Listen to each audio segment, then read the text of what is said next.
Generation Z, जिन्हें कहते हैं जेन जी, ये देश को खोखला कर रहे हैं। इनके पास ना कोई मकसद होता है और ना कोई लक्ष्य। लेकिन कुछ लोग होते हैं जिनके पास बहुत बड़े सपने होते हैं, लेकिन वो सपने सपने ही रह जाते हैं, क्योंकि ये एक नंबर के आलसी होते हैं। ये सिर्फ सोचते रहते हैं और करते कुछ भी नहीं है। जेन जी हर चीज में शॉर्टकट ढूंढते हैं, लेकिन अगर तुम्हें अपनी लाइफ में कुछ बड़ा करना है और लंबी रेस तय करनी है तो ये शॉर्टकट से नहीं होने वाला। इसके लिए दिन रात हद पार मेहनत करनी पड़ती है और पेशेंस रखना पड़ता है, लेकिन ये जेन जी में नहीं होता। इनके अंदर पेशेंस, डिसिप्लिन और प्रॉब्लम से फाइट करने की क्षमता बिल्कुल नहीं होती। जिस तरह आज के टाइम में 10 मिनट में डिलीवरी होती है, ऐसे ही ये अपनी लाइफ में सफल होना चाहते हैं।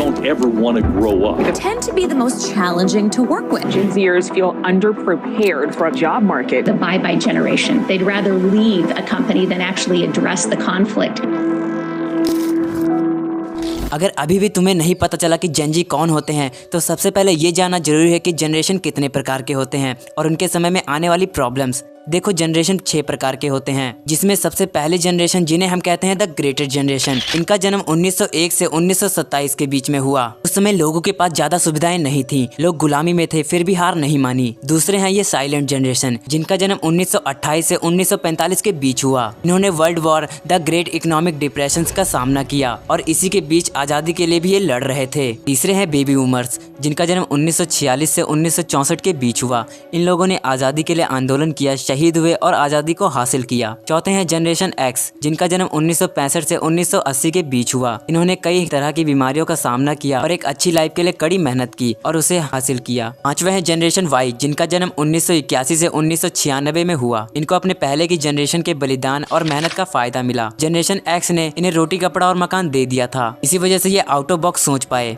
और आज जितनी भी बड़ी कंपनियां हैं, ये सब इन्हीं की देन है। इसके बाद आते हैं जनरेशन जेड। इनका जन्म 1997 से 2012 के बीच हुआ और इन्हीं को हम कहते हैं जेन जी। कई रिसर्च इन्हें मोस्ट डिप्रेशन जनरेशन भी कहती है, क्योंकि कुछ रिसर्च के अनुसार 70% जेन जी अपनी लाइफ से खुश ही नहीं है और इसका कारण है सोशल मीडिया का हद से ज्यादा इस्तेमाल करना। इनकी पूरी लाइफ 6 इंच में ही बस कर रह गई है। ये उठने से सोने तक लेकर सोशल मीडिया में ही लगे रहते हैं। सोशल मीडिया में लोगों की लाइफ, गाड़ी, बंगला और वेल्थ देखकर इन्हें भी इन सब की चाहत होती है, लेकिन ये हासिल नहीं कर पाते, जिसका रीजन है कर्म ना करना। इन्हें कर्म करना बिल्कुल पसंद नहीं। ये शॉर्टकट ढूंढते हैं, जैसा कि मैंने आपको पहले बताया, और बिना कुछ किए कुछ हासिल करना नामुमकिन है। ये बिस्तर पर पड़े रहकर फोन चलाते हुए सब कुछ हासिल करने की सोचते हैं और इसीलिए ये अनसिक्योर, डिप्रेशन और एंजाइटी का शिकार हो जाते हैं। और दूसरा रीजन है, जो तुम सोशल मीडिया पे देखते हो वो 99% झूठ होता है। क्या पता आपने जो गाड़ी देखी हो वो शायद रेंट पर हो, जो कपड़े देखे हो वो रेंट पर हो। सोशल मीडिया पे लोग अपनी सिर्फ बेस्ट लाइफ डालते हैं, जिसे आप देखते हो और आपको लगता है इनकी लाइफ तो कितनी अच्छी है और मेरी लाइफ कितनी बेकार। जेन जी में ये बहुत ज्यादा बढ़ चुका है और इसे मैं बोल नहीं सकता, नहीं तो यूट्यूब मेरी वीडियो को डिलीट भी कर सकता है। अगर क्लास में फेल हो गए तो ये कर लिया, अगर इनका ब्रेकअप हो जाए तो ये कर लिया। इनके अंदर एक योद्धा वाला माइंडसेट बिल्कुल भी नहीं होता। इनकी लाइफ में ना ही कोई एम होता है और ना ही कोई गोल। ये बस पैसों के पीछे भागते रहते हैं। आज की वरदान जैसी टेक्नोलॉजी इन लोगों के लिए श्राप बन चुकी है, क्योंकि ये लोग टेक को यूज नहीं करते, बल्कि टेक्नोलॉजी इन्हें यूज करती है। सोशल मीडिया की वजह से ये घर से बाहर ही नहीं निकलते और रियल लोगों से भी नहीं मिलते, बस ये घर पर ब्लॉग देखते हैं। ब्लॉग में दिखाई गई लाइफस्टाइल को देखकर ये अपने आप को अनसिक्योर कर लेते हैं और इसी वजह से ये मेंटल इलनेस के शिकार भी हो जाते हैं। लेकिन यहाँ हम इनको पूरी तरह दोष नहीं दे सकते,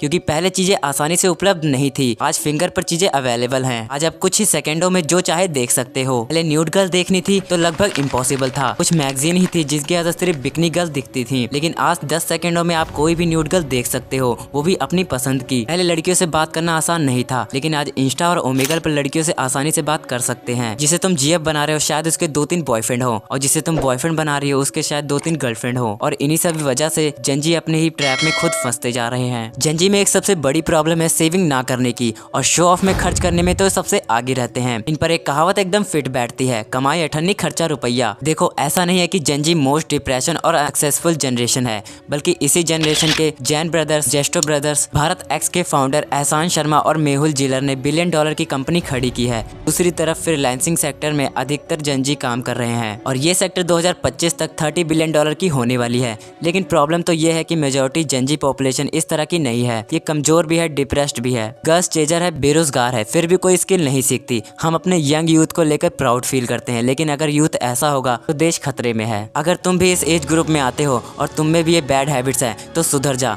क्योंकि आने वाले देश का भविष्य तू है, जिम्मेवार भी तू है। अपनी लाइफ में डिसिप्लिन लाओ, हार्ड वर्क करो और अपने माइंड को एक योद्धा की तरह डेवलप करो और समस्या को खत्म करो, ना कि खुद को। अगर इतना कुछ सुनने के बाद भी तूने अपनी लाइफ में कुछ चेंजेस नहीं किए तो तू अपनी पूरी जिंदगी में कुछ नहीं कर सकता।